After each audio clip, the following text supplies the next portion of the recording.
Welcome back. There's a new op-ed in the Wall Street Journal highlighting a national conversation that has just cropped up since the Israel-Hamas war on October 7th over claims of politicization of America's colleges and universities. The headline from Peggy Noonan reading, quote, "What universities have done to themselves.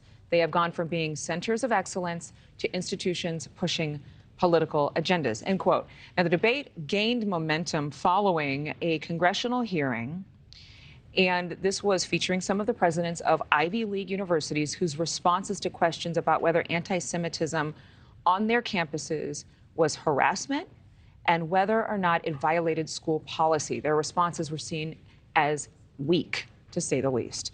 Vince Coglianese, Liberty Vitter, and Kurt Bardella are joining us now to discuss. And Vince, what I've seen out there is that a number of Democrats from the Jewish community have been shocked over the past couple of months that while they've supported causes from diverse groups, those same allies were silent on the case of anti-Semitism and whether or not students were really feeling threatened at some of these schools. What have you been seeing? Yeah, and my only shock is that they're surprised that this happened, because anyone who's been paying attention to college campuses over the last few decades has detected, quite obviously, that they've become breeding grounds for bigotry, intolerance, and a lot of mindlessness, unfortunately. These are supposed to be institutions of higher learning where people have open inquiry and they come to different conclusions. But the debates on these campuses have become essentially non-existent in many ways because you have sort of this very censorious attitude going on where you have to adhere to a political ideology or else. And when people are being taught that their race or their religion define them, eventually what's going to happen is you'll see the reaction to the attack on Israel. The students come out and they don't support Israel. They support Hamas. They glorify the images of paragliders going across the border in a terror attack. It's insane, and anyone who's been paying attention to this for a while knew it would happen, unfortunately. This article was extremely thought-provoking. I thought, Liberty, I'll turn to you now. You know, it basically made the argument that for years these universities were beacons of hope and education and excellence. Now it's about social engineering rather than educational merit, and the hiring on campuses is about, you know, race and gender rather than resumes. When did that turn take place, do you think? You know, I think it's exactly what Vince said, that if you've been paying attention, this is not surprising. We've really seen it escalate over the past couple years. And funnily enough, I think what's really interesting to see here is that we've seen grade inflation happen at the same time, which may seem completely unrelated. But what's ended up happening is that kids ask for higher grades. And if you don't give it to them, then all of a sudden these accusations or these social justice issues come out saying that the reason you're not giving them better grades is because of these social justice issues. So it then perpetuates this cycle of the kids getting upset, the kids complaining to the administrations not defending professors. And it's created this sort of breeding ground, Vince, as you said, of these social justice warriors on things that are really, really wrong and stemming speech in so many ways on campus. And there have been instances where we've seen some of the pro-Palestinian demonstrations where, again, I think that a lot of people feel compassion. Their hearts are broken over what happened. But it's when there seems to be a double standard. And Kurt, I've got to ask you, this isn't just happening in colleges. You could tie this to the school board fights that we saw where parents were angry that critical race theory was being taught in their kids' school with a similar sentiment. But this has really been something that a lot of conservatives have touched on. Now we're seeing both parties touch on this. Can this be explained away or ignored?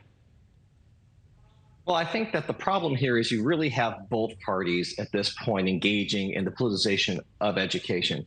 On one hand, especially in these local and high school level school boards, we've seen how contentious that has gotten over the last couple of years, especially since COVID with mandates. You have parents protesting. You have school board members advancing political agendas.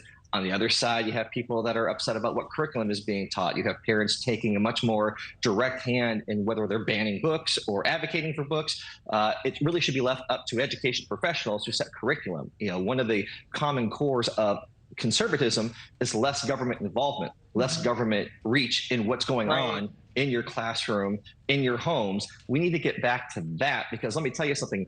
Government doesn't have the answer for what's going on right now in education in this country. We are in an education crisis at all levels. You are so right about that. Yeah, I mean, it's a different day and age when it comes to being on any campus across the country. Let's take you from college campuses now to the Middle East.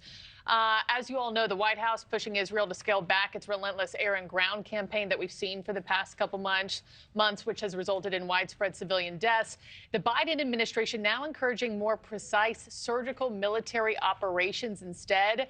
And of course, all of this after President Biden warned Israel is starting to lose international support over its, quote, indiscriminate bombing in Gaza. We saw the UN vote just this week.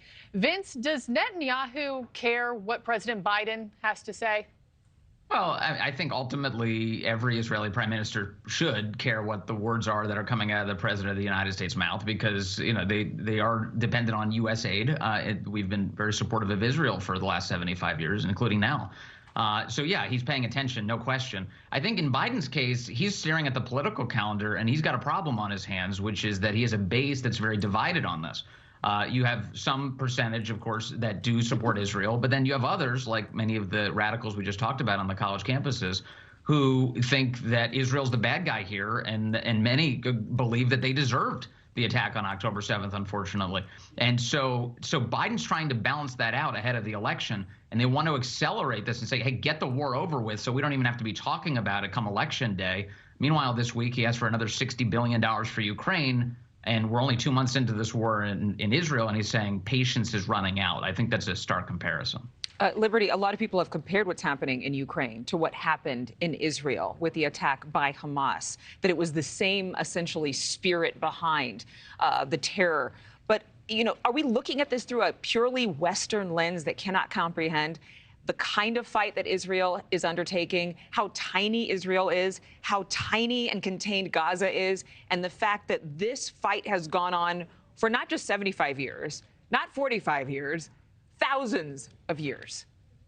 Well, yeah, and I think you have to understand that Hamas is saying they want to wipe every Jewish person off the face of the earth, okay? That's not what Russia's saying. So trying to compare these two things is really unfair. But I think what is most important to see about what is happening right now is this has been predicted, what Biden's doing, and it's a political move.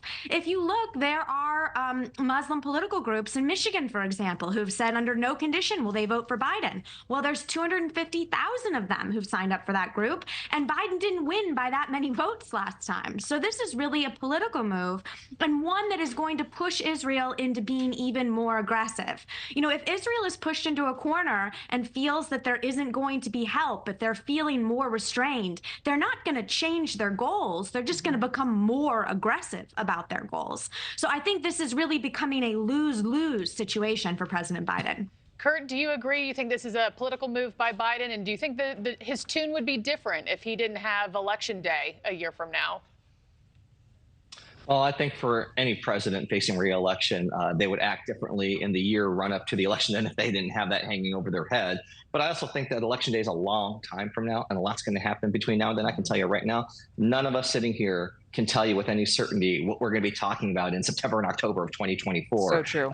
We've tried to play that game before, and we've always been wrong about that. So I think that right now, I think Vinny is right, though, that it's better for the president to try to get this done sooner than later so that it's not even an issue in the election. I'm sure that's what they're going to try to make happen if that's all humanly possible. We'll just see how it plays out. But we certainly don't know right now, sitting here in December of 2023, what the real conversation is going to be heading into the election of the fall of 2024. Yeah. I know that politics aside, people are hoping for peace for that region and for our world. But let's get to this, more of a fun topic, a generational shift potentially happening.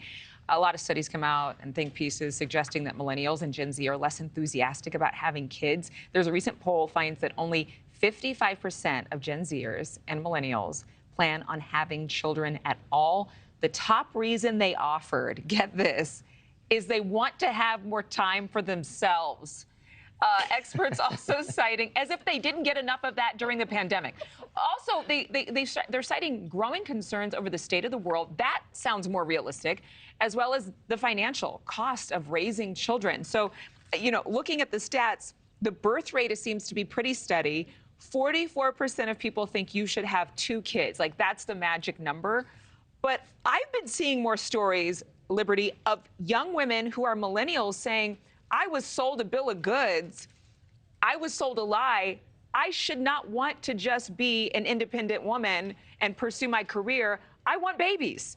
And it's like there's a shift going on culturally in a couple of conversations around childbirth. Well, I have to say, I do call my mother sometimes, and when she doesn't answer, I'm like, what could you possibly be doing? I have the same thought. I have the same thought. Like, you guys where are are grown. you? We're talking about people having babies. You guys are grown women. I know, but you're always your I mom's still want baby. my mom. She's like, you don't have enough time for me. You had too many kids. Leland, move over. But I think that this is a huge issue that we're seeing. And, you know, not to bring some facts into the fun story, but if you want to talk about, you know, the issues in the world and saving the world, in the United States, we are on a serious birth decline. I mean, we're having 60% less babies than we did 50 years ago. Yeah. So if we really want our economy to do well, I mean, it's either increase immigration or if it's have more babies. I don't know which one you want to choose. But I mean, to bring some facts in here to save the world, we need to have more children. So I'm not really sure where that falls. We are having children. We are having babies. I also know there's this other woman, this 24-year-old who just spoke out this week. She called it selfish to have kids. And to your point, she said, we've all been sold this idea from society that you go to college, you get a job, you find a partner, you get married, you buy a house, and you have kids. I don't know. I know a lot of people agree with her and a lot of people disagree. Kurt, where do you fall on this whole parenthood issue? I think it starts with finding the right partner. I think if you find the right partner in life, a lot of these decisions become much easier to make. I think we spend a lot of time rushing into long-term relationships when we're younger because we feel this societal pressure to immediately couple up and to check all the boxes and live the life we're supposed to live. But there's a reason why the divorce rate in this country is so high. And it's because a lot of times we make that mistake in the beginning, and then it takes us 7 to 8 years to course correct and then get it right later on. I think if we did a better job picking our lifelong partner on the front end, these things would solve themselves in the long run. I mean, Vinny knows what I'm talking about because he has an amazing partner. So, you know. Oh, that's very kind. I love that. Oh my God, we're actually out of time. We can't hear about his amazing partner. Well, that's all right. At least Kurt complimented her. That's a good one. That's all that matters. Thank you all three for being with us today. For what it's worth, having 2 kids makes you live longer. That study came out this week, too. So there's some incentive. Thank you all. Happy Friday.